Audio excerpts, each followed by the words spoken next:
હવે જ્યારે એમની પાસે કોઈ હોય જ નહીં ને કોઈક મૂકી ગયું હોય તો આપણે એમનો ખર્ચો એમની પાસે કોઈ સંજોગોમાં ના લઈ શકીએ. તેવી કન્ડિશનમાં અમે લોકો બા દાદાને એડોપ્ટ કરવાની એડ આપતા હોઈએ છીએ. ભગવાન કૃષ્ણે ગીતાજીમાં બહુ સરસ વાત કરી કે વસુદેવ કુટુંબકમ, આ પૃથ્વી આખી આપણો પરિવાર છે. આ જે સેવાના કામ કરવા એ બધાથી નથી થતા, ભગવાન જેને સોંપે છે એનાથી જ થાય છે. અને આવા કામમાં કેવું કે ઘરવાળા પાસે પણ આપણે મદદ માંગીને કેટલી માંગીએ.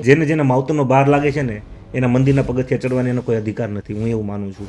તમે જે સારું કરવા જાઓ છો તો તેમાં હવનમાં હાડકા નાખવાવાળા પણ ઘણા તમને મળ્યા હશે. પણ કહેવાય છે ને કે તમે ક્યાંક સારું કરવા જાઓ ને એટલે ક્યાંક ને ક્યાંક કુદરત સપોર્ટ આપતો જ હોય છે. ફંડની તમારે જરૂર પડતી હોય તો આ બધી વસ્તુ તમે કેવી રીતે ફેસ કરીને કેવી રીતે મેનેજ કરવાનું? હા, શરૂઆતમાં અમને બહુ જ તકલીફ પડી છે. અમે લિટરલી એટલી બધી અપીલ કરી છે ને કે તમે અમને થોડી ઘણી મદદ કરો. ધર્મ તો હું એક જ માનું છું, જે સ્વધર્મ છે, જે અંદરથી એવા જવાની સાચો ભગવાન છે. દરેક મનુષ્યના જીવનમાં છે ને એ કશું એની સાથે નથી લઈ જવાનું, પણ તમે આ વસ્તુ કરે છે તો તમારા કર્મો ક્યાંક ને ક્યાંક સુધરશે. ખરેખર વૃદ્ધાશ્રમ હોવા જ ન જોઈએ કે વૃદ્ધાશ્રમ ના હોવા જોઈએ. હા.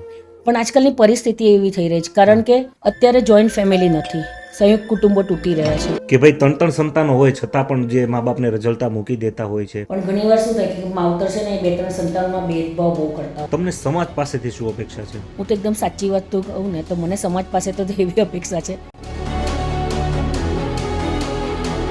ખાસ કરીને આવા યુવાનો પણ આપણી સાથે જો અગર જોડાવા માંગતા હોય તો એને પણ આપ શું કેવી રીતે આહવાન કરશો? અમે તો કહીએ છીએ કે આવો તમે અમારી સાથે કામ કરો. હા, તમારી ભાવના નિસ્વાર્થ ભાવે કામ કરવાની હોવી જોઈએ. બસ યુવાનો એટલા લાગણીશીલ પણ છે અત્યારે. જો કે આધુનિકતાના નામે આપણે સ્વચ્છંદિતા સ્વીકારી લીધી ને ક્યાંક ને ક્યાંક આપણી મિસ્ટેક છે.